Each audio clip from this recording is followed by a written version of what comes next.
নমস্কার বন্ধুরা, কেমন আছেন? শুভ সকাল। আজকে আমি সারাদিন কি করছি, কি করব সেইটাই আমার বন্ধুদের কাছে তুলে ধরছি। সকালবেলা স্নান টান হয়ে গেছে। আমাদের আবার সকালবেলা স্নান টান করে আগে পুজো দেওয়া। আগে আমরা পুজো করে নিই, তারপর আমাদের চাটা খাওয়া দাওয়া হয়। তারপরে চান করে পুজো দিয়ে চাটা খেয়ে টিফিন করে চলে এলাম রান্না করতে।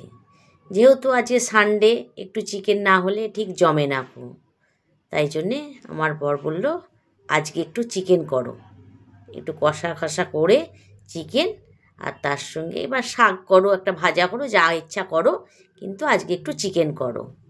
সেই জন্য আজকে চিকেন হচ্ছে, একটু কষা কষা করে চিকেন, আর তার সঙ্গে হচ্ছে পালং শাকের তরকারি। ওটা একটা সবজির তরকারি তো রাখতেই হয়, একটু সবজির তরকারি আর চিকেন আর মাছ, কারণ আমার শাশুড়ি মা মাংস খান না, ওনার জন্যে মাছ। এখন আমার চিকেনটা হয়ে গেছে, কষা হয়ে গেছে, এখন জল ঢেলে দিলাম। আলুগুলো ভেজে রেখে দিয়েছি, কারণ চিকেনটা হতে আর বেশি দেরি তো লাগে না, কারণ চিকেন তো তাড়াতাড়ি হয়ে যায়। তাই জল ঢেলে এবার আমি দাঁড়িয়ে আছি, দেখি কতক্ষণ হতে লাগে।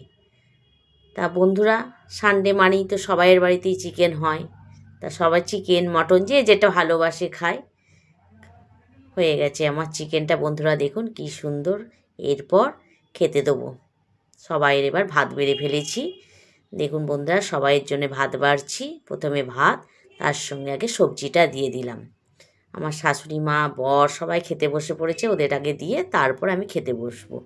টেবিলে সব নিয়ে চলে এসেছি খাবার। এবার আমার শাশুড়ি মা আর আমার বর খেতে বসেছে, ওরা খাচ্ছে। আমি বললাম তোমরা খাও, তারপর আমি খাবো। এইবার আমার বরকে চিকেন দেবো। আমার বরের আবার চিকেনে একটু ব্যাপার আছে, বরিং একটু হাড়ের মাংস ভালোবাসে। বেশি খাবেন না, 1 পিস কি 2 পিস খায়, কিন্তু একটু হাড় দেখে মাংস দিতে হবে। তা আমি দিয়ে বলছি দেখো ভালো হয়েছে কি না। বললো আচ্ছা দেখছি ভালো হয়েছে কি না।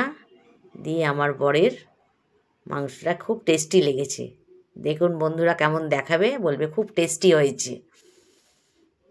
এখন আমার বর মুখে দিয়ে বলছে বাহ দারুণ হয়েছে।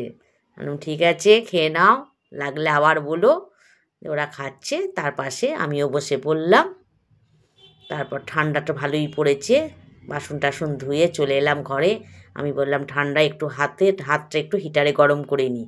হিটারে গরম করে নিয়ে আমি যে তারপর শোবো, কারণ হাত পাগুলো এত ঠান্ডা হয়ে গেছে, রান্না করে জল ঘেটে ঘেটে। আমি এবার একটু হাত পা গরম করে নিয়ে শুয়ে পড়লাম। কেমন লাগলো বন্ধুরা?